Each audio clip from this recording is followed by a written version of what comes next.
Wow, dude, what an incredible night of wrestling. This is my review for SummerSlam. My name is Sancho West, and this is Sancho West Wrestling, where I talk about all that I love about wrestling. Be sure to sub to the channel if you love wrestling as well. Let's go ahead and talk about the kind of interesting night for wrestling for me when it comes down to SummerSlam. Even the order of the card was strange. When you open up with Roman Reigns and Jey Uso versus Bron Breakker Bronson Reed, I was like, wow, it's kind of early for a Roman Reigns match. It's like the Roman Reigns in daylight. It's a strange thing to see, but we go ahead and open up this great SummerSlam night one. Well, to be honest with you, the SummerSlam as a whole PLE, I still believe it should have been one night. It being two nights, you could kind of feel like they stretch in a couple of areas, a couple of storylines didn't really warrant a match at SummerSlam, and some of the payoffs didn't have that big PLE feel, but we'll get through more of that as the card progresses. But let's talk about that opening match like I talked about, Roman Reigns in a tag team match. It's a 21-minute match, and I felt like this match had some fun moments. I love the, rewinding it again or run it back again, the encore with Roman Reigns taking a couple of crazy bumps, Roman Reigns literally jumping out of his boots up and over literally Bronson Reed and Bron Breakker. I like the hard-hitting action. I just feel like this is one of those matches that I felt like it wasn't really ready for SummerSlam. Yes, the names and the factions of Seth Rollins and all that kind of stuff makes it ready for SummerSlam, but the story wasn't quite there yet. But then when you put it in perspective on how they put it all together, considering that it is as if that Bronson Reed and Bron Breakker were a surrogate for Seth Rollins, that if Seth Rollins' faction lost earlier in the night, and then when something would happen later on in the night, then it'd be like, it makes total sense why they did that. But other than that, there was a great moment in this match where Jey Uso just pops off, and he literally, Roman saves Jey, and then Jey pops off, he hits a spear on Bronson Reed, and then he does a Uso splash. I thought it was an incredible moment. I thought it was really cool to see Jey Uso kick it to the higher gear. And if Jey Uso could continue this pattern, it's really awesome that Jey Uso could kind of find a footing again, considering that he kind of lost his way after losing to Gunther. In your next match, we have Charlotte Flair and Alexa Bliss going up against Judgment Day in the Women's Tag Team Championship. Now, this match was a weird decision by the WWE. This is what I mean by the night in terms of the card order. To put it in the back-to-back of another tag match, you got another tag match here, a lot of tag matches here in the SummerSlam. And this was the kind of match that took a while to get going, but once you got Charlotte with the hot tag getting in there, you have the moments where Alexa and Charlotte will have these moments. It looks back and forth. When Alexa hits Charlotte, that's when the match was out to go. I love the kind of control that Raquel and Roxy showed as heels. Did some great work there. My favorite moment has to be the moment where Alexa Bliss they locked in the Sister Abigail DDT, and then she had a moment where Charlotte Flair was like in the background, and it felt like that kind of replay of Bray Wyatt and Roman Reigns. That was a really fun moment to recapture. And yes, I was wrong. I was in fact wrong in a lot of these predictions, but it's strange to me the choice of putting the belts on Charlotte Flair and Alexa Bliss seems like as if it's a repeat of putting the belts on Bianca Belair and Jade Cargill. They're hoping that the star power could kind of build up the tag team division, but the problem is when you put two single stars as tag team champions, that once the tag team champions move on, the single stars move on from that level, there is no tag team division. Literally, there is no tag team division because a lot of the cuts happen. But I thought to build around Raquel Rodriguez and Roxy Perez, and at the same time building up for Liv Morgan's return. It was interesting when they kind of announced that Charlotte Flair and Alexa Bliss did win. Liv Morgan tweeted out, "Oh shucks." So it was a good match. I like that it kind of turned it around. The roughhousing post-match was interesting, how Charlotte and Alexa were just like pulling at each other, but this is what the direction they're going. I don't know who chases. There is literally no tag teams out there for the division to kind of bounce off of. I guess what they're going to do is another repeat of like how Bianca, Jade, Naomi, how they all broke apart. I think you're going to have a break apart with Alexa and Charlotte. In probably the most disappointing matches for me here in Sami Zayn versus Karrion Kross, this match to me felt really short. It only went 8 minutes. This match to me did not accomplish what I was hoping for. This match to me, as someone that is not an insider, that doesn't read the dirt sheets, it felt like this was Karrion Kross's last match. Karrion Kross was in a contract year. Hopefully that he was going to get re-signed. Unless he gets re-signed for putting Sami over, but Sami is a character that does not need to be put over. There was a moment in the match where Karrion Kross is yelling at Sami. I thought it was working, and Sami starts going to the dark side and beating up Karrion Kross. Kross. I'm like, okay, we're getting somewhere. Then Scarlett gives Sami Zayn a lead pipe. Sami picks it up and then he puts it down, and then he still obliterates Karrion Kross. It felt like there was nothing for Karrion Kross to stand on. There's nothing for Karrion Kross to launch himself on for. I know the entire Karrion Kross movement has begun for me long before WrestleMania when he was working with the New Day, but now after that big WrestleMania moment, him having that podcast moment, him getting his matches, him finally getting on a PLE, I feel like what is there left to be for Karrion Kross? He is a dog with no bite. He has the loudest bark, and no doubt he got "We Want Kross" chants during the match at SummerSlam. But the results and the way it went down is very disappointing as a Karrion Kross. Sami Zayn does win, but I guess we needed to remember or know that Sami's a good guy. We already know this.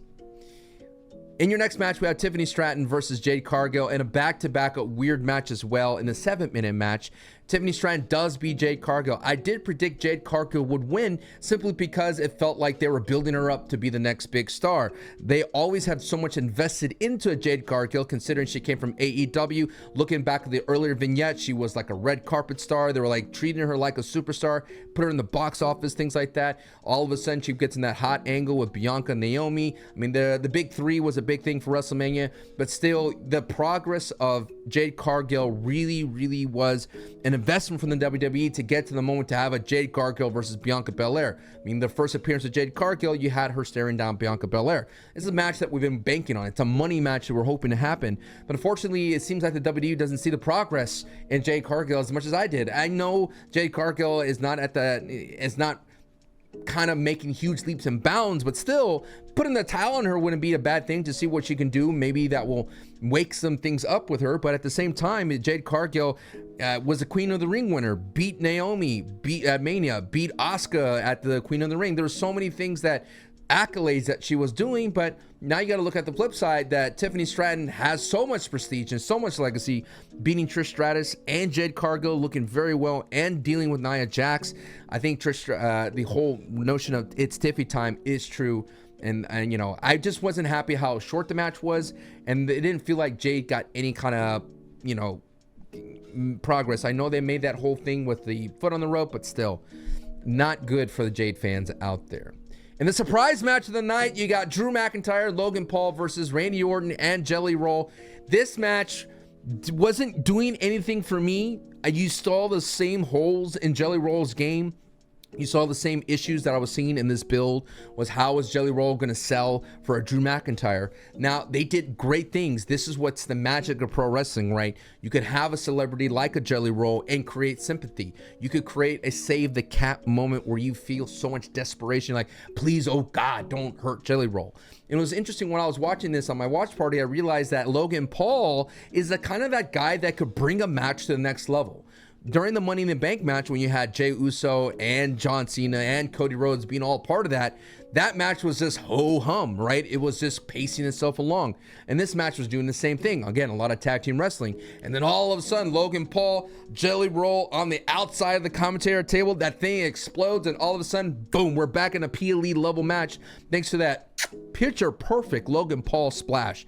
An amazing splash, an amazing moment, no doubt. That's going to add to the reels, to the accolades. It's going to be one of those things that when Logan Paul, if he continues going, he will be a Hall of Famer, and that will be in the Stinger highlight reel. Jelly Roll, shouts to you for taking that. You did not need to take that. I think just you being in the ring was enough to make you go, hey, mad respect for you. It takes a lot of courage and a lot of guts and a lot of determination to be in the ring. And it's clear as day, it's not for everybody, as you saw Travis Scott, who had the ability to, they were kind of putting that investment and they were trying to make him be in the ring, and that fell through. That did not work out. But look at Jelly Roll. He stuck with it. He got a broken pinky at the very beginning of his training. And the match was good, dude. The moment where you had that Rocky moment, Rocky Balboa, where Jelly Roll was heading out and then he turned around and he went back for Randy. I thought that was a cool moment. It got a little bit emotional. I think it definitely nailed the aspects that you wanted in a celebrity match. And I love that Logan and Drew did get the win. And I love Logan and Drew together. I kind of predicted that there'd be a fallout between Drew McIntyre and Logan Paul. That could definitely still happen down the road, and that would be a great way to turn Drew McIntyre face. But them together, they work really well. They're like Bebop and Rocksteady type of dirty heels, 80s heels type of vibe that just say dumb, silly things. And it's surprisingly that Randy Orton and that surprisingly that Jelly Roll got the pin there. He got pinned by Logan Paul, but still, probably the match of the night for me. Now you got the championship match of CM Punk versus Gunther. This was a banger 30-minute match. This was an old school graps match. You had a lot of old school chops. This felt like a classic Gunther match, and it was interesting to see CM Punk work from the bottom. CM Punk being the old man Punk, almost getting destroyed, chopped after chopped after chop, where he was trying to use his cunning, his guile, his wisdom or his intellect, his veteranship, whatever you want to call it, to overcome Gunther and just eventually just get whittled down and beaten down. I like the moments where CM Punk was actually getting slammed, power bombed, all those moments where Gunther is going supernova, and it's like a hurricane. Can the person survive to get to the other side of Gunther? And that other side of Gunther is when he gets pompous. The only thing that was the criticism point for me for this match is I don't like that Gunther has this pompous Achilles heel that is showed up at with Sami Zayn in that Mania match where he was taunting his wife on the outside, and it shows up again where he literally stands on top of a table to taunt the crowd. But for why? You're dominating, you're winning, you're about to beat CM Punk. Look, I understand kayfabe reasons aside, you want to get Gunther in a vulnerable position to knock him off the commentary table, and then he gets cut and he gets cut open. I get all that, but at the same time, it just ruins what it's been built up for Gunther, and logically him dominating this match to take a moment to give himself an opening, and then CM Punk does this double go to sleep for the win. It's great for CM Punk, and I'm hoping that, you know, the championship, I'm like, yes, it makes sense for him to do it. When you watch the WWE Unreal, he feels like the player coach that he calls himself. He feels like a veteran of the locker room that is respected, and that it's great to see him carry gold, and makes sense for him to carry gold. And then all of a sudden, during the CM Punk celebration, Seth Rollins music hits. And remember what I talked about earlier in the night, how they kind of was giving us this thing like, oh, the surrogates of Bron Breakker and Bronson Reed losing is like multiple times. If you look back in the history of Money in the Bank cash-ins, the person sometimes loses earlier in the night and they come back for revenge. But this time there's a wrinkle to it. We all wondered, was Seth Rollins healthy? Was Seth Rollins has a knee injury at Saturday night's main event against LA Knight? And out comes Seth Rollins and his crutches. We're like, oh man, he's not going to make it. They're just out here to remind everybody he has till June. But not so fast, my friends.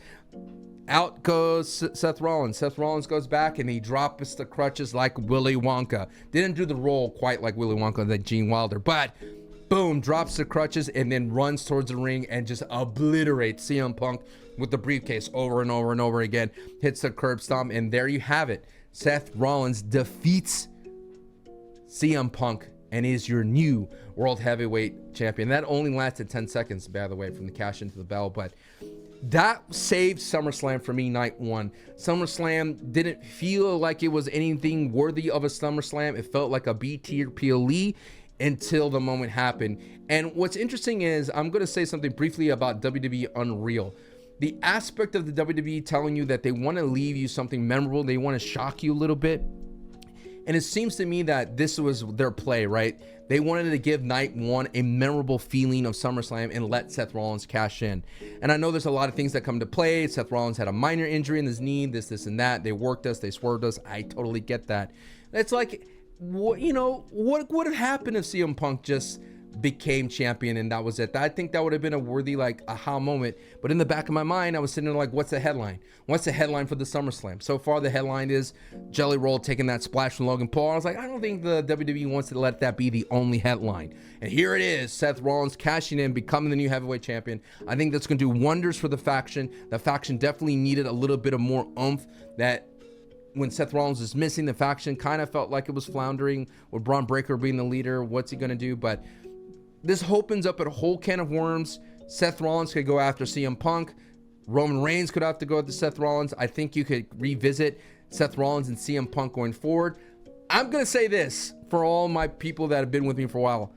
LA Knight needs to be next in line. I don't know when that happens. If it happens at Clash, W for me. But that is my review for SummerSlam Night 1. Let me know in the comments down below what you thought of it. And hey, I will be live tomorrow for SummerSlam Night 2. Arrivederci, I bid you adieu. Thank you so much for watching. Peace.